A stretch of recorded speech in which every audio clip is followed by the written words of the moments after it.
നമസ്കാരം. Raf talks ഫുട്ബോളിലേക്ക് ഏവർക്കും സ്വാഗതം. ഈ ഇംഗ്ലീഷ് പ്രീമിയർ ലീഗ് സീസണിന് ഇപ്പോൾ തിരശ്ശീല വീണിട്ടുണ്ട്. പതിവ് പോലെ മാഞ്ചസ്റ്റർ സിറ്റി തന്നെയാണ് കിരീടം നേടിയിട്ടുള്ളത്. നമുക്കറിയാം, തുടർച്ചയായ 4ാം തവണയാണ് മാഞ്ചസ്റ്റർ സിറ്റി ഇപ്പോൾ കിരീടം സ്വന്തമാക്കുന്നത്. 2ാം സ്ഥാനത്ത് ആഴ്സണലാണ് എത്തിയത്. 3ാം സ്ഥാനത്ത് ലിവർപൂൾ ആണ് ഫിനിഷ് ചെയ്തിട്ടുള്ളത്. ഈ ഇംഗ്ലീഷ് പ്രീമിയർ ലീഗിലെ ഏറ്റവും മികച്ച താരത്തിനുള്ള പുരസ്കാരം നേടിയത് മാഞ്ചസ്റ്റർ സിറ്റിയുടെ സൂപ്പർ താരമായ ഫിൽ ഫോഡൻ ആണ്. അതേസമയം ഏറ്റവും മികച്ച യുവതാരത്തിനുള്ള പുരസ്കാരം നേടിയത് ചെൽസിക്ക് വേണ്ടി മികച്ച പ്രകടനം നടത്തിയ കോൾ പാൽമർ ആണ്.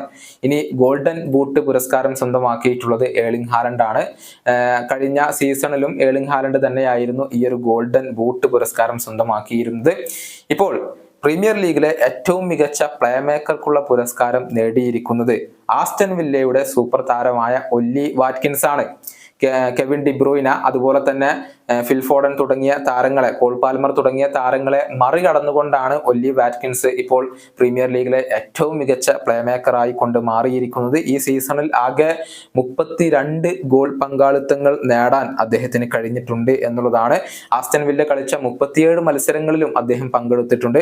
19 ഗോളുകളും 13 അസിസ്റ്റുകളും നേടിക്കൊണ്ട് ഒല്ലി വാറ്റ്കിൻസ് തകർപ്പൻ പ്രകടനമാണ് ഈ സീസണിൽ വില്ലക്ക് വേണ്ടി നടത്തിയിട്ടുള്ളത്. അതുകൊണ്ട് തന്നെയാണ് ആസ്റ്റൺ വില്ല ഇപ്പോൾ അടുത്ത യുവേഫ ചാമ്പ്യൻസ് ലീഗിന് യോഗ്യത കരസ്ഥമാക്കിയിട്ടുള്ളത്. ഏതായാലും കെവിൻ ഡിബ്രൂയിനെ പോലെയുള്ള മികച്ച താരങ്ങളെ മറികടന്നുകൊണ്ടാണ് വാറ്റ്കിൻസ് ഇപ്പോൾ ഈ ഒരു പുരസ്കാരം നേടിയിട്ടുള്ളത്. ഡിബ്രൂയിനയുടെ കാര്യം നമുക്കറിയാം, പരിക്ക് കാരണം ഒരുപാട് മത്സരങ്ങൾ അദ്ദേഹത്തിന് നഷ്ടമായി. കളിച്ച മത്സരങ്ങളിലൊക്കെ തന്നെയും അദ്ദേഹം മികച്ച പ്രകടനം നടത്തിയിട്ടുണ്ട് എന്നുള്ളതാണ്.